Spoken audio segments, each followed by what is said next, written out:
Welcome back to day one of the regional qualifier and game 5 between Cloud9 and Gravity. And Trashy, at the beginning of the day, you said Cloud9 was going to make a run for it. Well, they're one game away from getting through the first round. That's got to feel pretty good. I mean, my statement about Cloud9 going 9-0 is not wrong, right? It can still be true. They just started late. Yeah, exactly.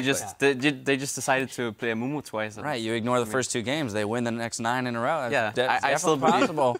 I believe it. It's the golden age. It's the Cloud9 golden age. 7th place, squeak into it. That's the kind of golden age I know about Cloud9. But in all seriousness, there's a lot on the line here in game 5. So between these 2 teams, specifically because Gravity was the one who's lost most recently, these last 2 games, Freak, what are they going to do here? One last shot to get it done. Yeah, I want to see things change up. I want to see a style difference. Now, Gravity used to have all these weird, crazy comps, things I never could have predicted before.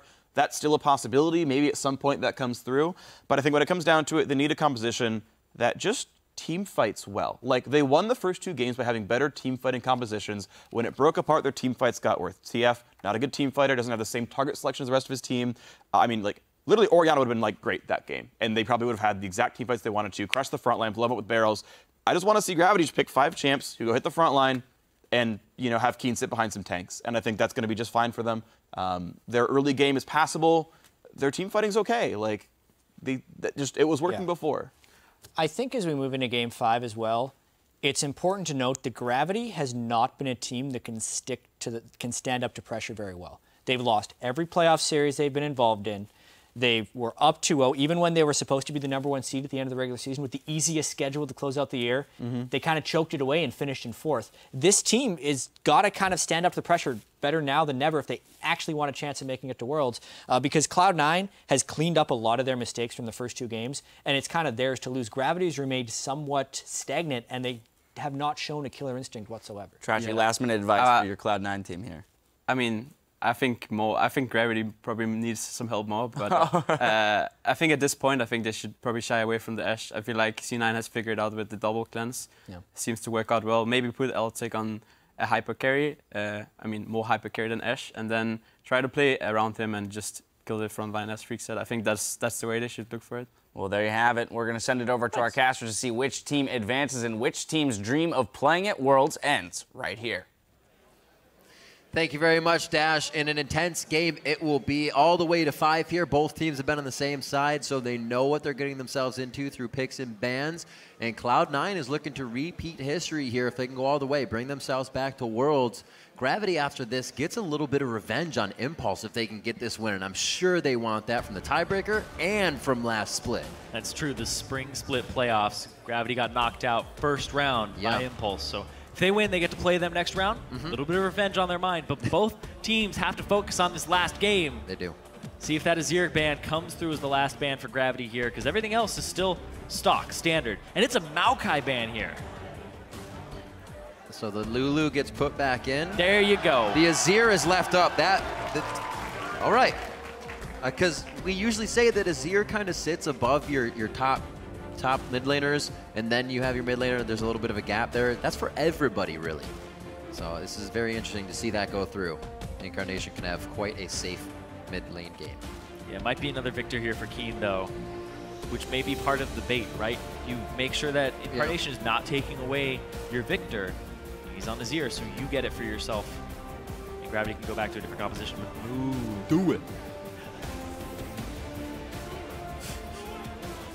I like to see some lead plays coming out of Move. He definitely tries to take control of the game, and that's exactly what Hai just did. The Braum going to be one of the first locked in if they decide to take that away. This has been Ashe Gragas consecutively for the last few games now, and it's been C9 first picking the Braum. So you see the priority here for both teams. Yeah, first picking the Braum. Now that they have the Azir, the Braum goes over, but they go with the Lee Sin jungle here for Move.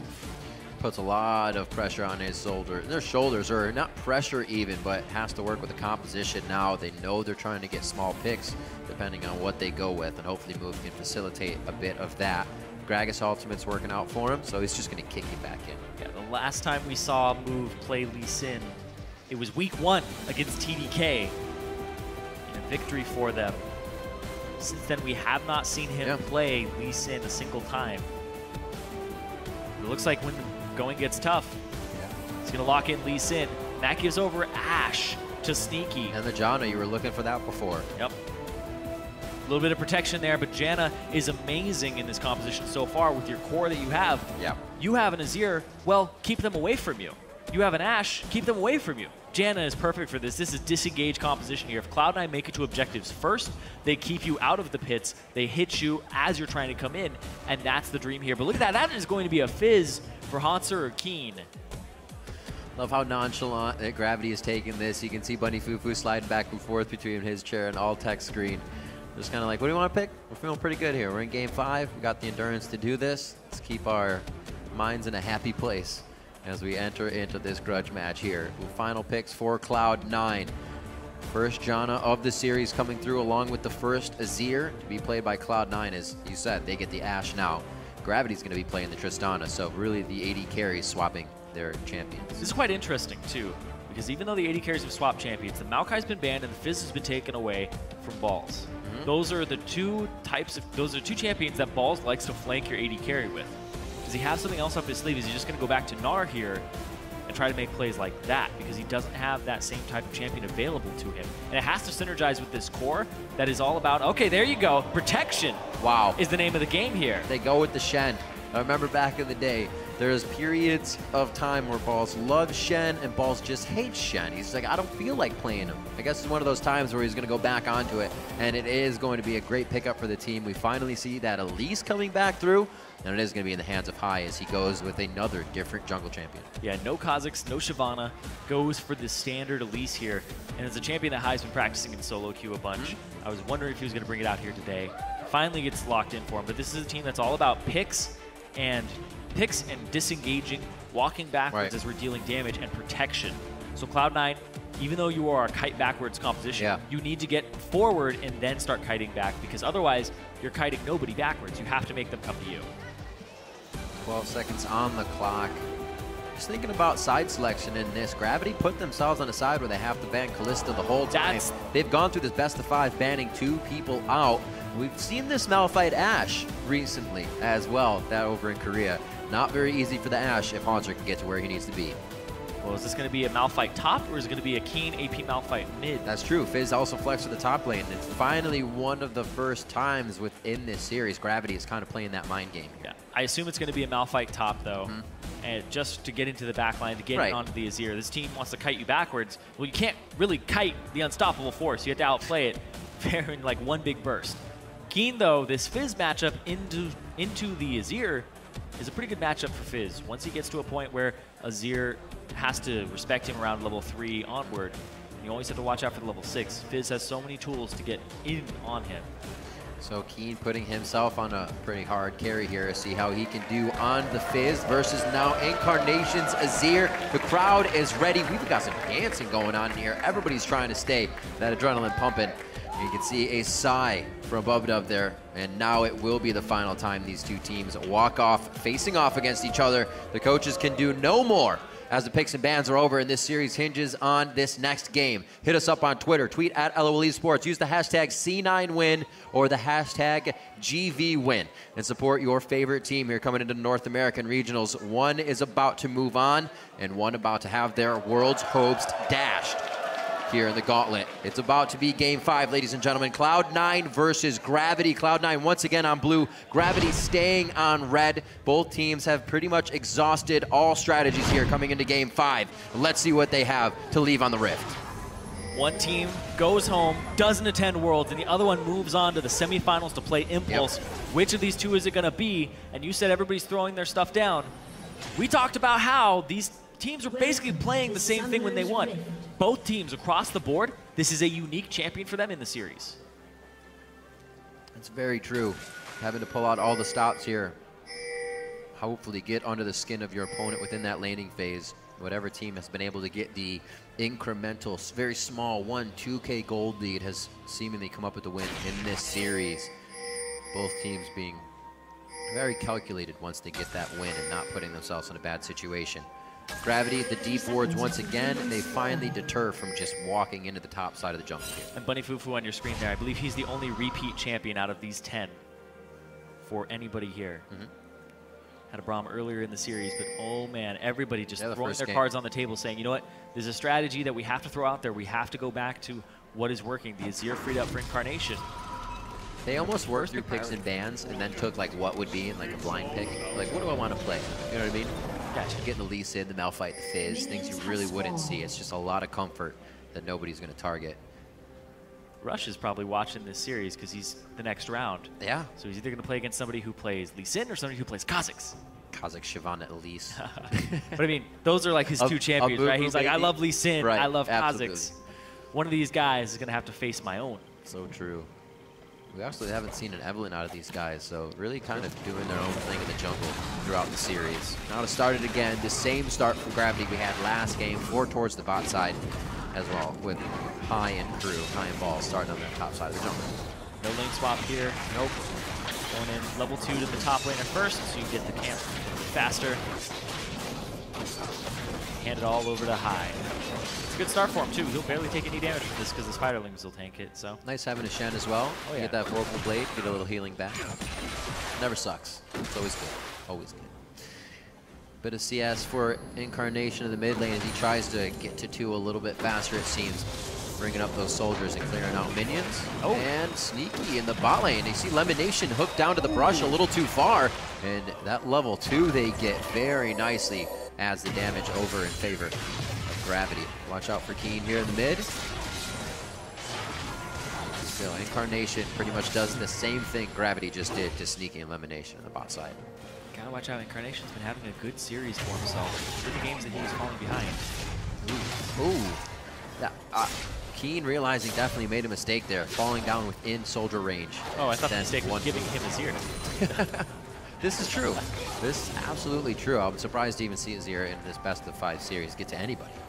I'm sure Keen wouldn't be getting it. Like I said earlier, with Gravity taking red each time, they've been forced on that Kalista ban. So they're kind of going through these with 2 bans, figuring out which better priority would be for those. Move, looking towards the mid lane. So I think they can put some pressure onto this Azir. Used his W, so that's the time to go. He's not going to have his escape. High on the other side. Oh, almost. That would have been big damage onto Move. They're going to keep going, actually. High repels in, gets a few auto attacks on. Volatile Spider. It's like Move tries to go in and take the damage on that one. Successfully does so. All of this, however, is really helping out Incarnation every so often, getting another CS in the lead here, just on the 2nd or 3rd minion wave. Yeah, if you can repel in and get that damage with no retaliation, that just sets up your mid laner even more. You get another potion out of the guy. He has to back a little earlier. So it's just these tiny little things that start adding up. Now he can't even contest minions at this point. If he does, he'll lose another chunk of his HP like that. Another visit, though, but High's already here. High is just camping the mid lane. And when we saw that big turnaround for Incarnation in the last few games in the split, it's when High came in and Incarnation started getting more resources, more attention.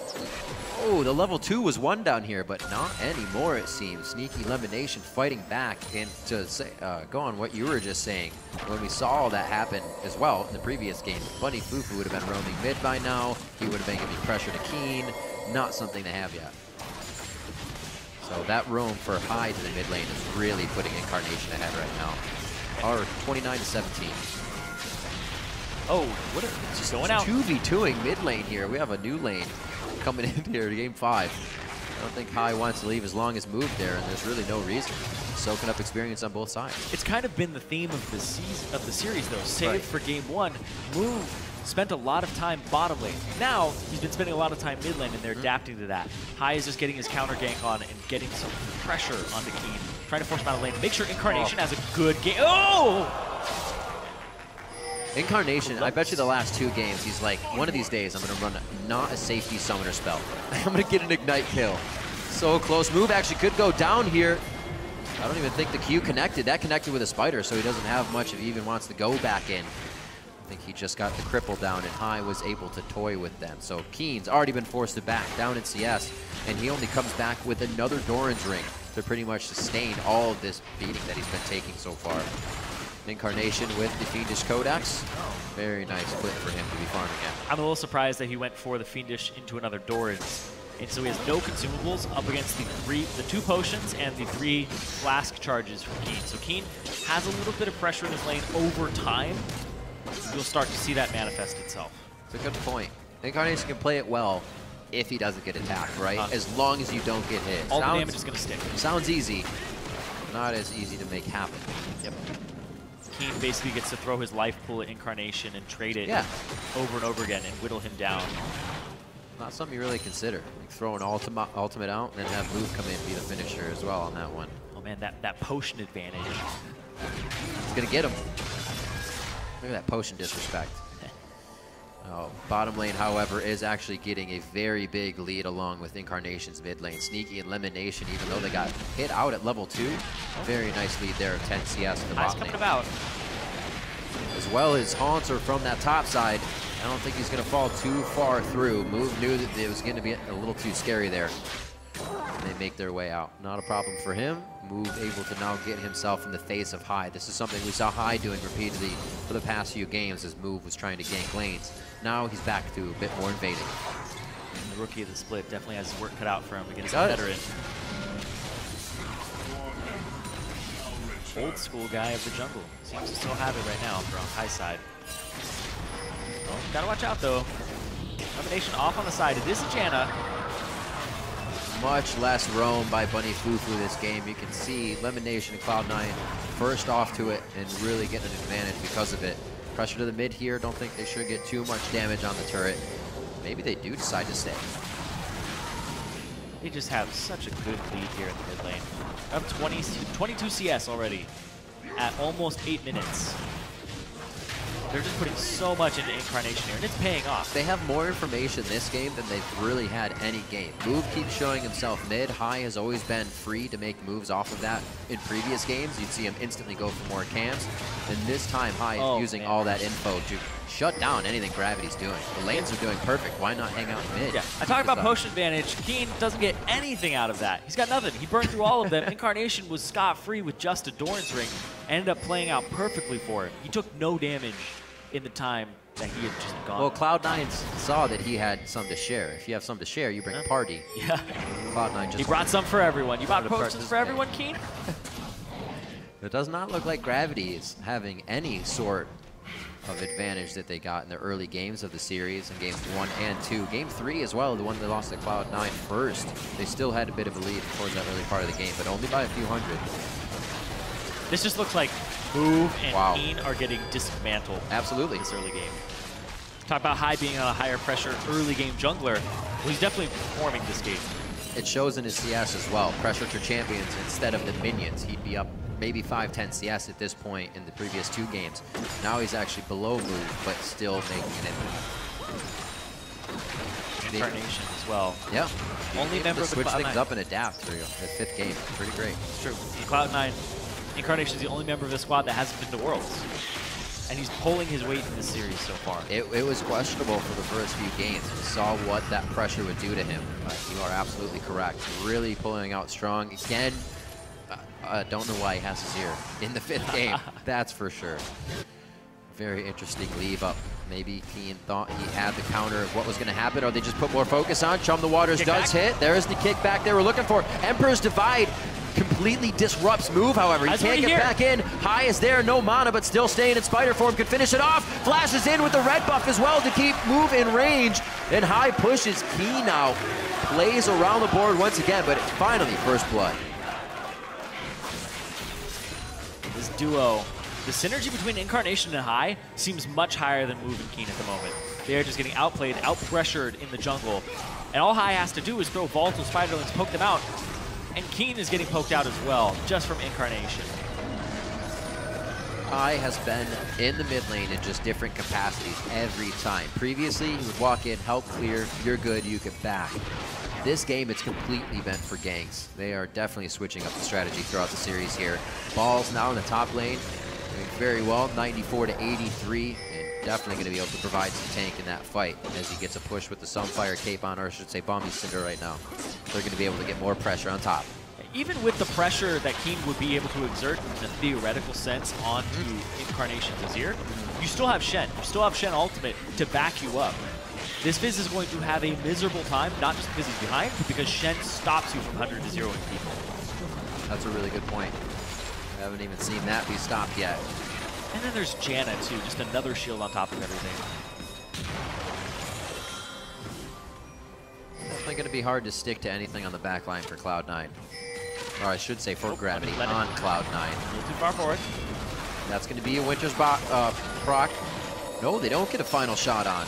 One more would have added quite a bit of damage, actually, but they do not decide to. Would have maybe taken too much of their own as Incarnation picks up the blue. Look for that again in just a few minutes, but we'll see what he can do here in the mid lane. Does not have a turret to push anymore, so will he start to roam? Put some forward wards down. Looks like he's got 2 in the inventory to use up. He's 1,000 gold up at 12 minutes. On Keen? Over Keen. Jeez. Incarnation is 1,000 gold up. He has the Stinger completed, Fiendish Codex, and Boots.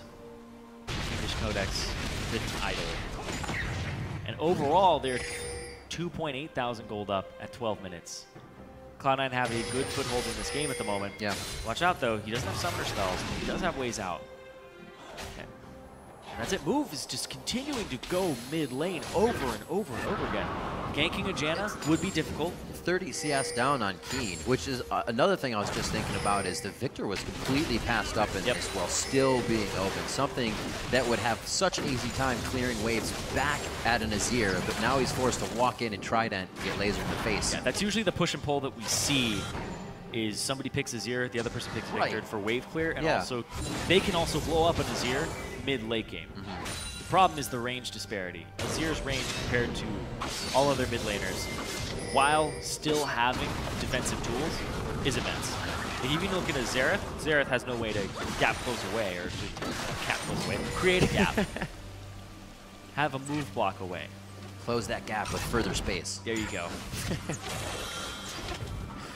We'll see where they decide to go from here. The sight wards are out, so wherever they do decide to go will be a bit safer. It doesn't look like anybody's had the courage to get those wards past the river just yet, though. You can see Cloud9's placed a kind of a turret ward in the mid lane to make sure they can see if Keen's look for money. And forcing. Did not expect that to happen as I look down at the mini-map, but Cloud9 is giving zero regard to their own safety right now. A little to boot play there for the Monsoon of Lemon Nation. Move wouldn't have done much, but he was just trying to add some more damage on. This turret goes down. High getting that gold. And I think High has been a part of every turret kill, every turret takedown on the map. You pressured out mid, realized that was the place where they were going to get their little advantage. That's the dagger that they put in, and now he's going to other lanes to twist it. Went top, went bottom, got all those turrets. Even though they don't have the ward coverage to actually justify pushing up extremely far because they don't have coverage of the jungle right at the moment on the Gravity side, Cloud9 are in a great position to start running away with the game and getting all of these dragons. So I talked about this composition is about kiting backwards because they don't have too many forms of engage. They do have the arrow, they do have Shen / taunt, and a cocoon, but these are all pick things. But what this team wants to do is be stronger than you, kite backwards, because you want to contest them at a dragon or contest them at a baron, or else they get it. Right. Hopefully, Altec's back in time. He's got about 2,300 gold to spend after dropping that turret. It looks like the team will be able to hold off Dragon for now. Lemon Nation's going to go ahead and set up Vision for Cloud9's side. But now coming back with the Infinity Edge and a few potions, Altec feeling much stronger. Sneaky also finished his Infinity Edge as well. But you see Lemon Nation starting that Zeke's Harbinger already, has a Glacial Shroud on. So that'll be a very big spike for them once it's finished. A lot of wards finally placed in. I said nobody had courage to place the deep wards yet, but Cloud9 has littered the side of Gravity here. They can see him coming in. Global still available for Balls. Balls able to continue to push up the top lane. He knows he's safe because everybody is walking towards the dragon. Peel off, top side, teleports up on both. This also means that Balls can stand united down and then teleport back up if the play goes their way. Very weird movement by Move himself. Gets himself into a good spot, but he's not seen here, and he may be able to route the end of the fight. They have good engage on the side of Gravity that they see, but Move could now get the Sneaky immediately. He didn't expect him to be there. Sneaky gets kicked in, but away actually from the team of Gravity. Stand United comes through, and Cloud9 is able to pick up priority targets here. Now into Keen, dives through the team and cannot get a kill. The flash forward from Incarnation, and he Soldier arises to get a quick kill down onto Move. Nicely done, and they are going to keep moving on. Cloud9 were down 0-2 in this series. If they go for the reverse sweep, that's going to be insane to keep their world stream alive. That doesn't happen. They can't. Nobody reverse Oh, no, it does happen. It happens all the time. And you know what is worse about the reverse sweep is being the team it's happening to, because you almost have that thought in your mind, this isn't happening. And then each fight that weighs that much more, and you hesitate, you second guess, things become very tough. It's really hard to play from behind, especially under this much pressure. Cloud9's been in these playoff situations before, I should say, playoff gauntlet situations to get their position. Usually they're sitting at the top of the list a lot more. So this one they have to fight for a lot more. It's true. This team does not want to miss out on their 3rd consecutive Worlds appearance. See how this one started. It was very, I was thinking Move was going to have a huge play here, but the team I don't think was expecting Sneaky to fly in, flash out. They kept going for that play though. They didn't have to continue that teleport. Almost. Keen had Playful Trickster afterwards. So yeah. He was able to gap or create space afterwards. Goes back in, and then Move. Taken out there at the end. Then they did not have to go for that afterwards. The arrow landed, but Keen would have actually been all fine. Yeah. I don't know how fine the Gravity's going to be after that. 4-0 now. 0 kills were picked up by Gravity. They couldn't answer with anything. All they have is the bottom turret that Altec grabbed before that fight. And Cloud9 even came up with a resulting dragon after the skirmish. So looking very good, getting a bit more gold and stats from that dragon. We're going to see how they keep going. Elimination very close to having that Zeke's done with another 500-600 gold in his inventory. It's crazy how this best of 5 has actually pretty much been the story of Gravity's season. That arrow. There's a lot of CC there. He did have a target to go to, can kind of put some damage onto Lemonation. I don't know if they keep focusing this. They have no vision that follows into the jungle, so they're going kind of deep here. And also, Move is coming around with Incarnation, so they're calling that, and they definitely need to assess the fight. Yeah, Keen pushing mid, but at the same time, you have Balls pushing the bottom lane. Yep. Like I was saying, Gravity, this best of 5 is pretty much a representation of their entire season. They're up. They're on top of it. They're 2-0. Yeah. They're ready to keep going through.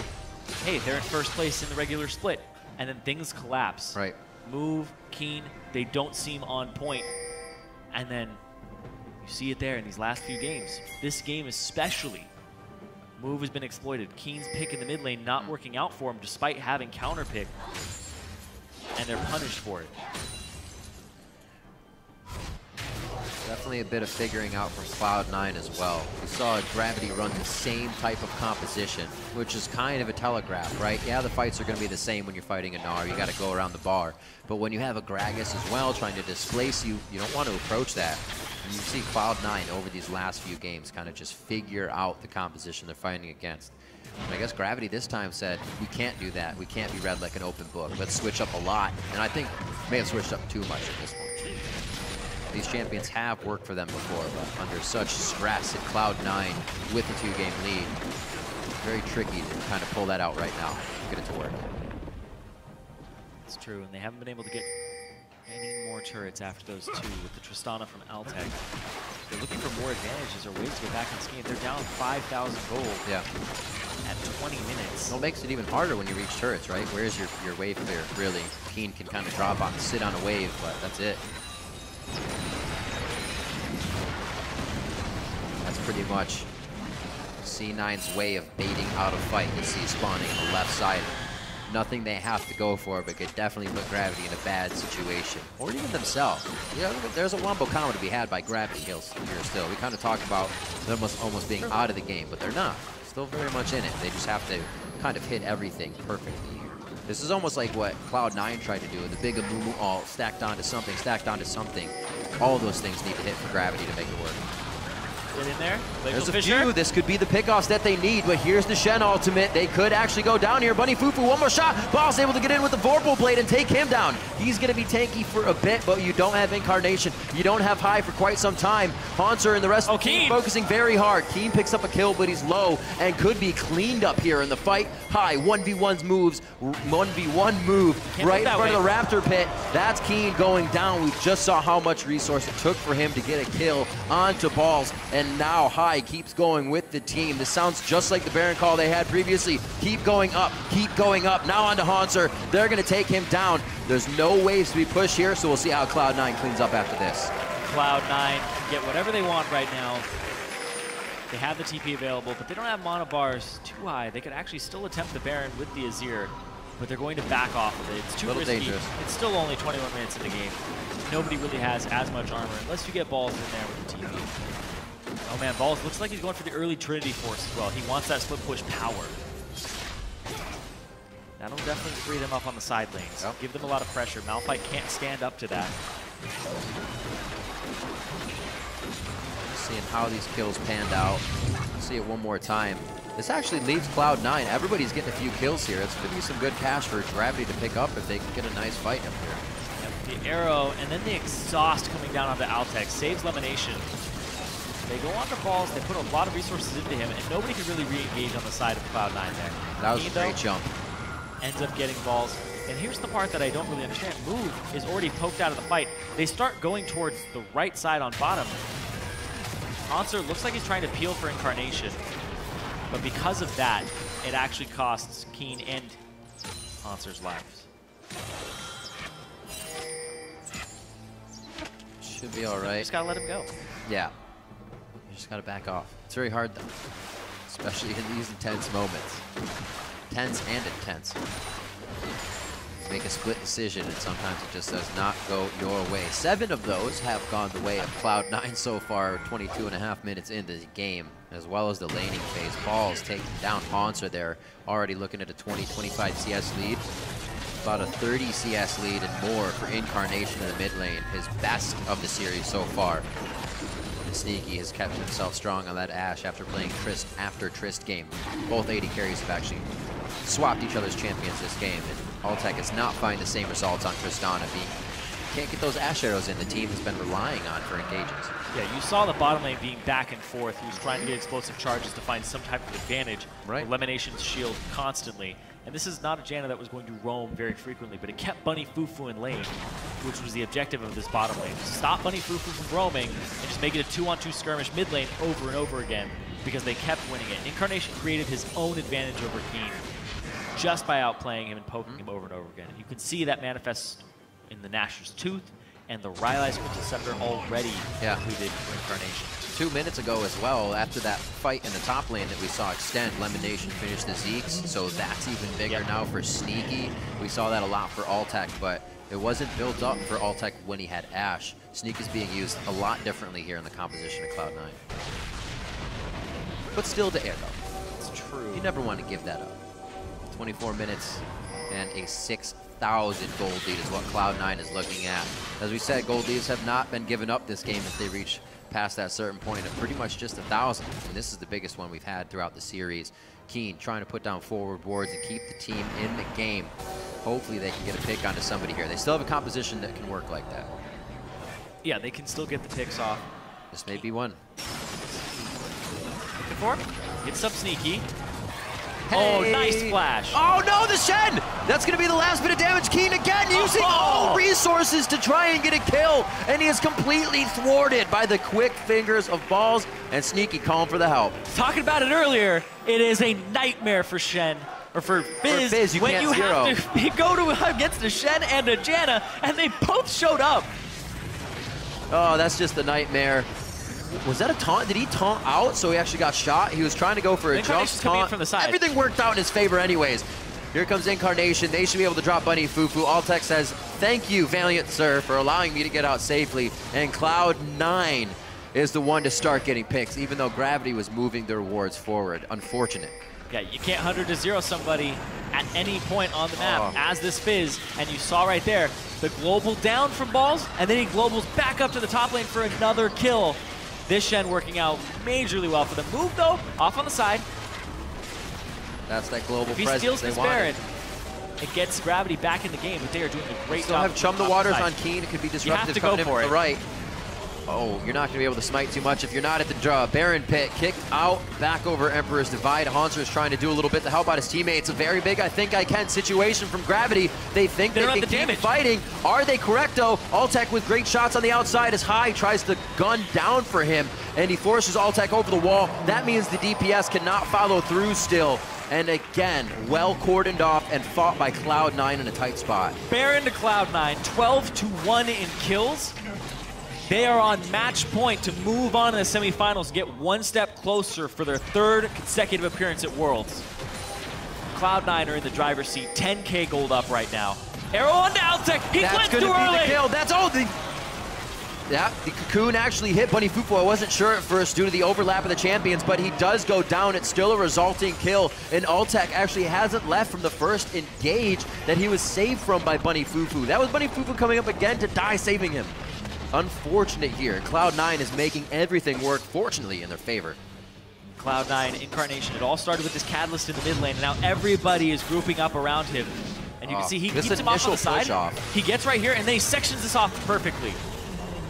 So if you want Baron, run past. you do not get Baron. Get there, and they don't have the damage here just yet. Altec will come in a second. They try to blow up Incarnation, but he has barrier. He's fine. Haunter ultis onto the side, and they don't have the damage there just yet. Even if they were there, Sneaky has Zeeks. They have all these things going in Cloud9's favor. They just have a massive gold advantage that is now ballooned to 12,000 gold off of that little start. And you see the little plays from Haunter there at the end, flashing to get a Q kill or flashing to get those last kills. They are so hungry for something. Everything has been taken away from them, just inches away from happening. 13-1, and they've actually had Cloud9 blinking red health bars a lot, but Cloud9 is eking their way out of these fights, and that is one of the hardest ways to fight, because you always think you have that kill and then take one step too far. Cloud9 has been using that to a great advantage here. High seems to be a little too far out on this one, but look what Cloud9 is doing to the base while they're trying to fight High. He's still alive from the Stand United of Balls and could still be alive after this fight. Gets taken down by the ultimate of Haunter in the end. That cannot be used for a full group fight. Balls can't even be taken down. Soldiers over the wall as Incarnation continues the fight. Lemon Nation's going salami on the turret for the sneaky triple kill, and Cloud9 is now running over Gravity to the Nexus. They'll get at least 2 inhibitors here. They'll take down this turret, they'll get this one, and then there's one open in the mid lane already. They might even be able to push for more. We'll have to see here. Both times in this game, you get an advantage, you snowball it.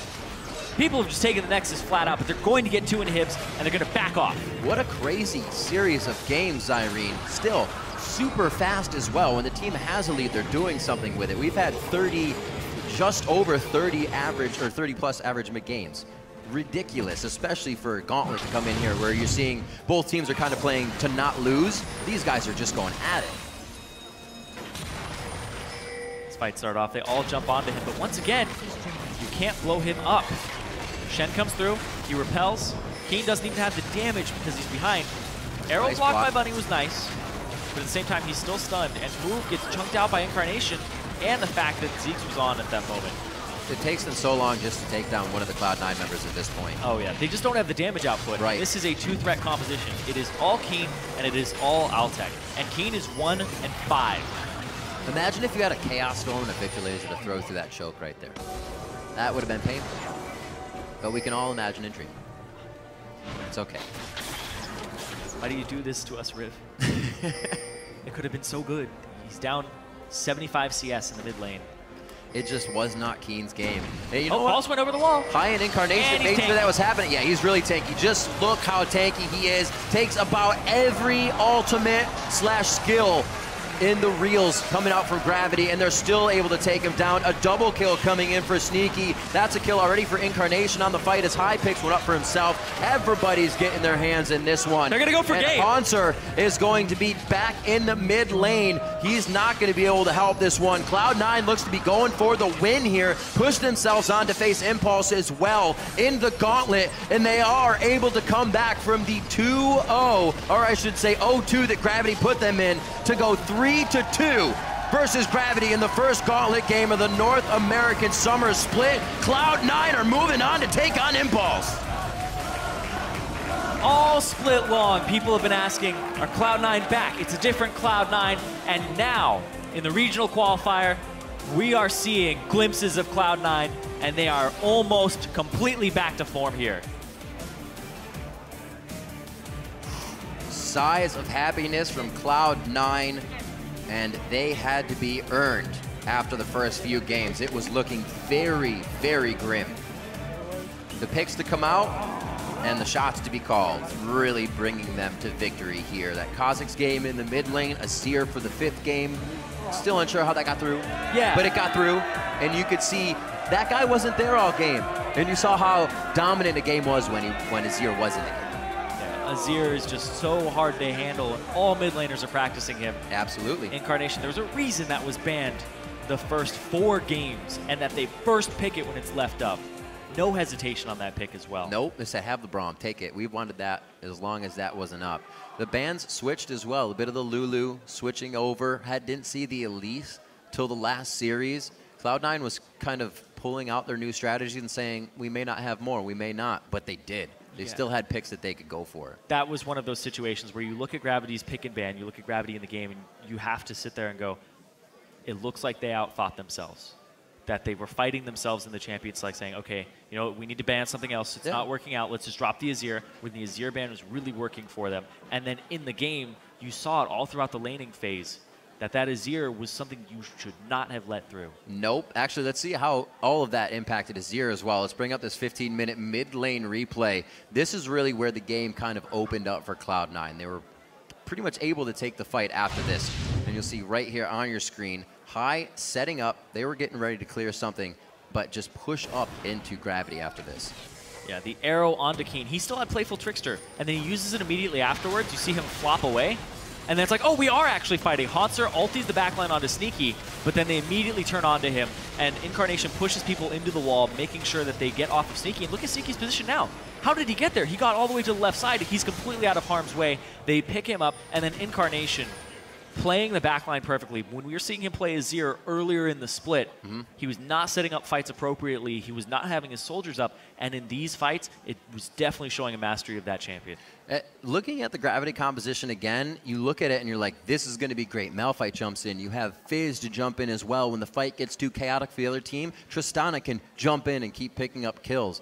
But the whole time, they all looked at jumping into a group of soldiers that were already in the middle of the fight. And then the disruption of, you saw the Malphite pop up and then move kicking, the team really wasn't ready for that. Keen was like, oh, there's Ashe, and instantly Sneaky flashed away. It was very disruptive there for how they wanted to use it. Like we said, they had the Wombo combo, and it sounds great, but it looks great on paper. It's just hard to do. Yeah, it's very hard to do, and they shut down Keen in the laning phase with the Azir, and then the fact they had Shen, Janna combined with it, he's never going to get a kill outside the laning phase. If you don't do well in lane, which they wanted him to, they put so much into having Keen do well, he was shut down by Incarnation and High side by side, which made a very devastating duo here. Yeah, it was a much different game to see High in the mid lane a lot more this time along, shutting down move, knowing where he is and making the right calls. And as we were talking about him, Incarnation really did stand out today and claimed our Player of the Series honor. He had some clutch plays on Victor and Azir to help Cloud9 successfully pull off the reverse sweep and keep their shot at a miracle run alive.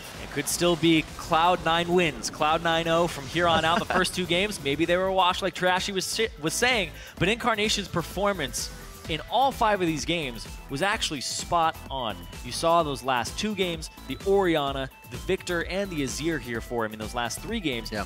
Amazing play across the board. When he was blowing up Keen's Victor, then he got the Victor himself, and then just that Azir abuse in the mid lane.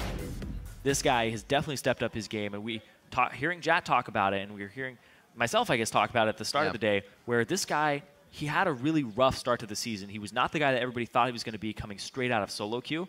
But then after some time, he's been refined. He has some of the highest CS differential at 10 out of all mid laners in the league, and he's definitely turning into a different type of mid laner here in the NALCS. Well, we'll see how Cloud9 does as they move on. Like we said, they're facing off against Impulse, but right now we're going to toss it over to the analyst desk to hear from Cloud9's shot caller, as well as our Player of the Series.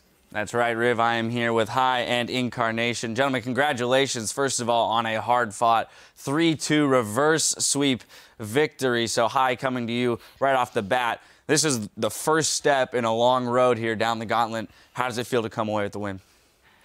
Well, definitely better than losing. You know, no one likes losing. Winning's much better. We're writing a story, you know. Start the games off 0-2, give them hope, and then crush him after, hopefully. Well, you know, that conflicted with Trashy's story. He had written the story of a 9-0 C9 run through the gauntlet. You guys definitely gave him a bit of a heart attack there with the first two losses, but you did pull it out. And Incarnation, I have to come to you as one of the less experienced players on the team. Going into a best-of-5 series, starting down 0-2, what were the team discussions like, and how was the team helpful to you in making sure that you had the proper mindset that you could come back and win 3 in a row? I mean, we always had the idea that we could come back. I felt really comfortable still.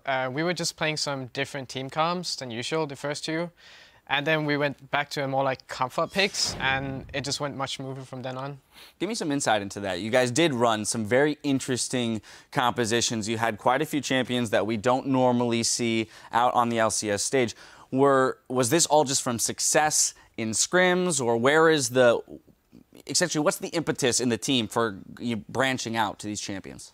We played those champions a lot in scrims, and we have had a lot of success with it in scrims, I would say. But the thing was, scrims are very different because there's usually a lot more kills going on in scrims. And then, yeah, we just didn't get those kills early on, so it was much harder than we anticipated. Now, Hai, you specifically, along the same line of questioning with your champion pool, you know, moving back into the jungle role from way back when, Amumu, Shyvana, Kha'Zix, these are 3 champions that almost no other jungler in the world plays right now. Why do you latch on to those 3 specifically as opposed to conforming to the standard meta? Well, I want to say we did really well with Amumu and scrims, okay? I think our team comp was unideal with Amumu. I'd like ulti people, but no one would die because, you know, we didn't have damage or we were too behind one or the other. But I swear he's good. And then Shyvana and Kha'Zix, I'm just kind of like good at Shyvana and Kha'Zix. I've always played Kha'Zix when I was a mid laner. And there's like this guy in like High Challenger, Kha'Zix solo player. He's like killing kids all the time. I'm like, this has got to be pretty good. He's got like 400 Kha'Zix games and 1 Rengar game or something like so that. It's like, it has to be good if there's someone that far up, you know? And like I played it, worked out pretty well. And it's like a good cheese pick, you know, if you're 0-2 or something like that, or 1-2, you can try something new. Yeah. You mentioned your stint in the mid lane, which obviously everyone's very aware of, but I'm curious to know what that dynamic is like between the two of you, being the current mid laner and then having, you know, somewhat of a mentor, a person who has very experienced in the mid lane, but playing another role on the team.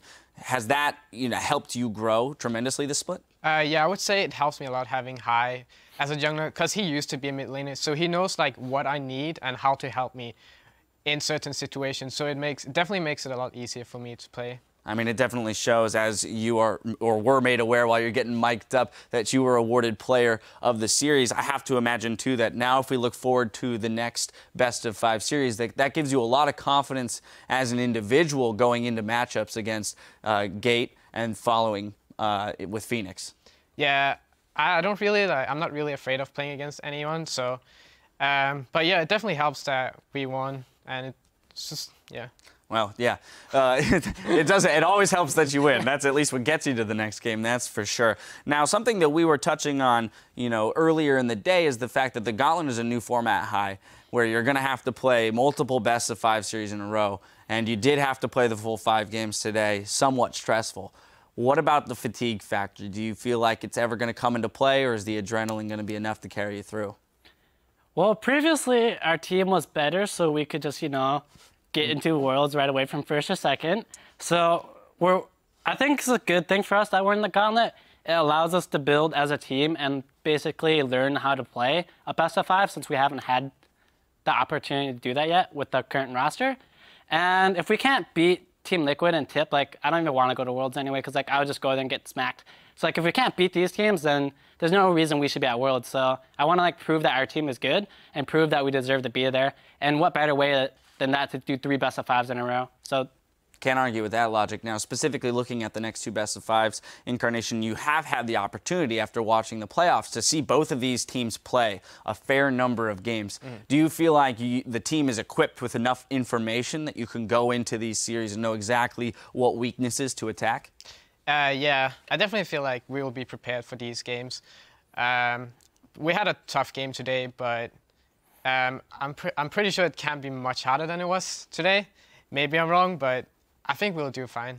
All right, I like to hear that. Well, gentlemen, again, congratulations on the victory today. Best of luck tomorrow as you face off against Team Impulse. Right now, we're going to throw it back over to our casters for some final thoughts on that series.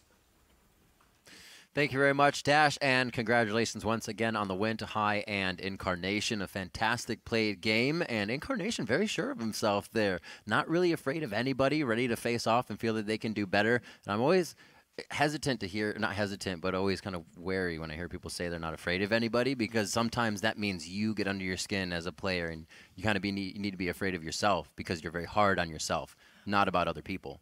So okay. It's kind of like an inner thing. Yeah, maybe he just respects a lot of people. He's That not too. afraid of them. Don't be That afraid too. of them. Maybe respect them. But coming into the next week for him, or tomorrow actually. Tomorrow, yeah. It's not even a week. It's back to tomorrow. back. He's back here tomorrow to play TIP, Gate versus Incarnation. Now, it's not just Gate versus Incarnation in that matchup. We've seen Gate get a little bit better over time.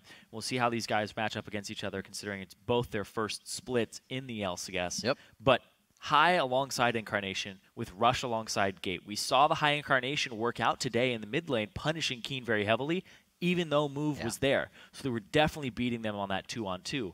But up against Rush and Gate, we have seen that work out okay, but that doesn't seem like a synergy that's complete on TIP just yet. So that might be the way that C9 actually wins that matchup. Yep, that's kind of the combo I'll be looking at as well. You have Incarnation, the guy who has stepped up, struggled in the beginning of the season or split, what have you.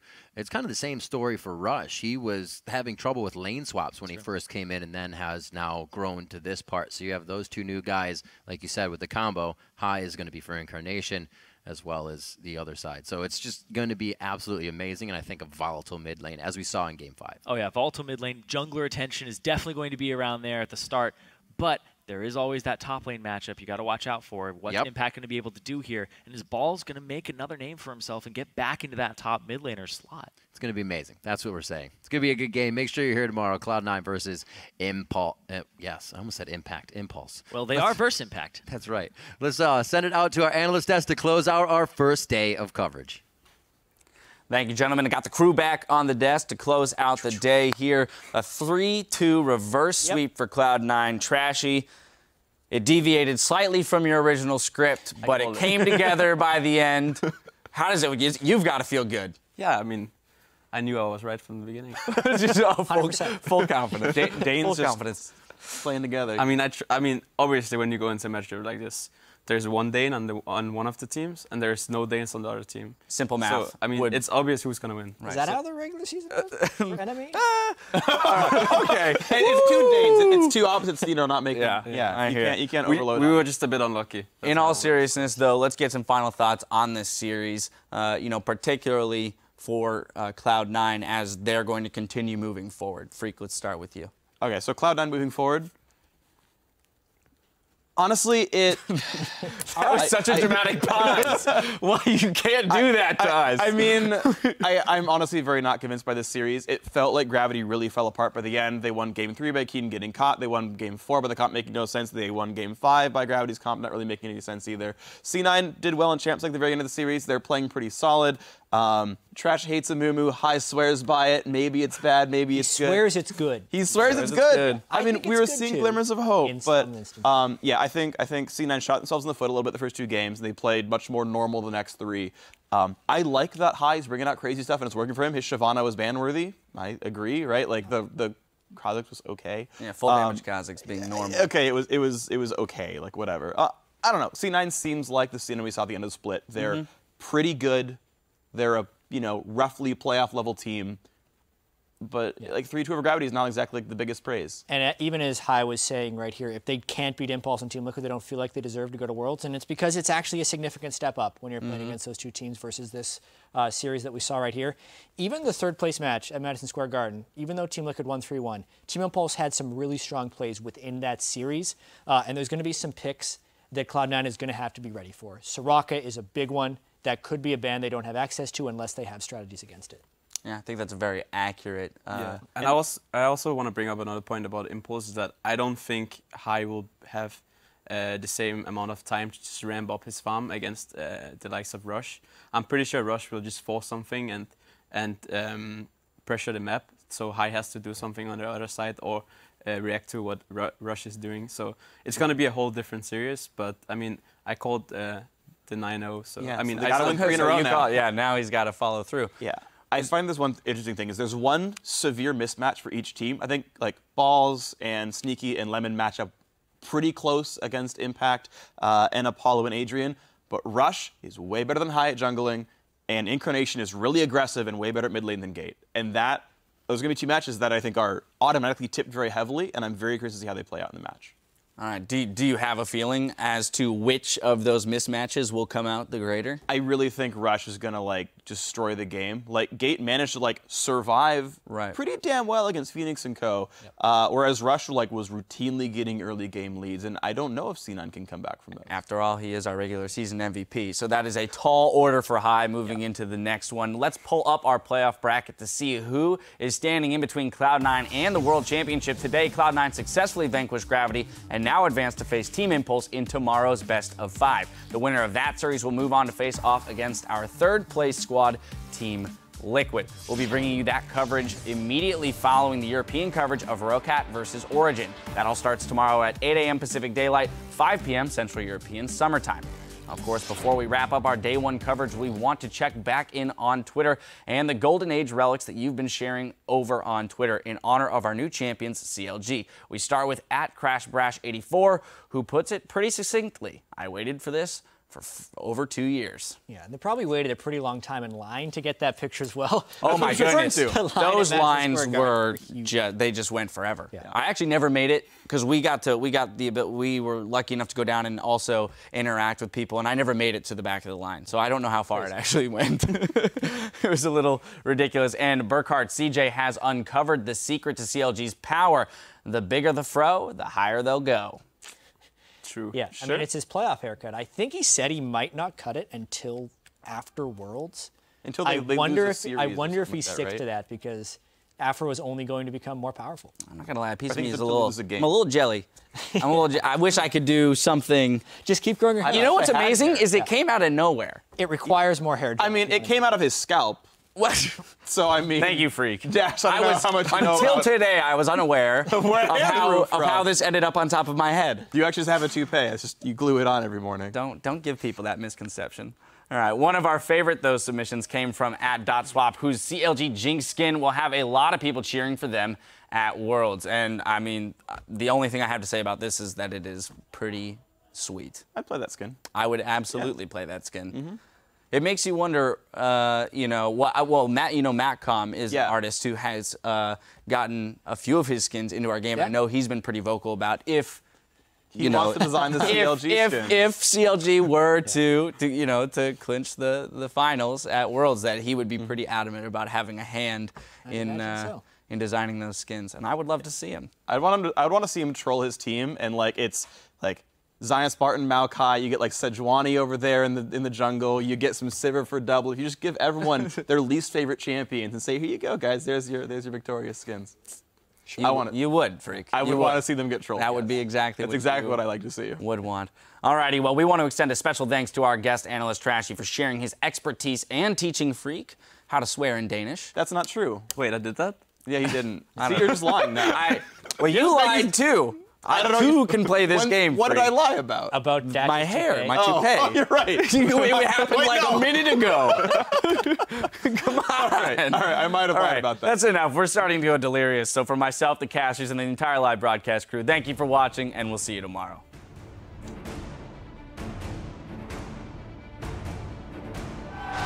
We have a best of 5 on our hands. Let's see what kind of fight Gravity and Cloud9 can put up here in North America. I'm not gonna get to tell this story. Oh, Ball's going deep. Oh, another shot. Oh, one more shot. He goes down, unfortunately. Gets the Q out the last auto. Minion. Oh, it doesn't matter if he knocked him away that time. Perseverance pays off for Gravity.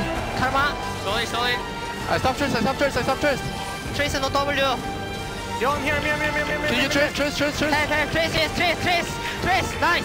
Gives himself the give and go to get to safety. That's the ult against the wall. High was the only one not included. Sneaky and High, about 400 combined health. Gravity 2-0 for Cloud9. But if I did that, I brought a lawn chair to LCS. Just put it down behind you guys for when you did Pix fans. That'd be sick, dude. We all carry in a sofa. That'd be dope. Coming into this game 3, you are down 2-0. You have to reverse sweep to keep your dream of worlds alive. Looks like they are still fighting. That fight went so bad for them with the rotation of Incarnation from the mid lane. Gonna keep them side themselves alive here. Zeroed out with the shockwave. The ball movement was not known. Keeps the dream of worlds alive. Cloud9 really want this game 5. That's gonna be Altec as well. One after the other. Keen, however, walks out of the base and nobody else wanted to leave home on that one. Cloud9's gonna be jumping in. Cloud9 and Gravity are going to a game 5. Oh no, the Shen! That's gonna be the last bit of damage. Keen again using all resources to try and get a kill. And they're still able to take him down. A double kill coming in for Sneaky. That's a kill already for Incarnation on the fight as High picks one up for himself. First gauntlet game of the North American Summer Split. Cloud9 are moving on to take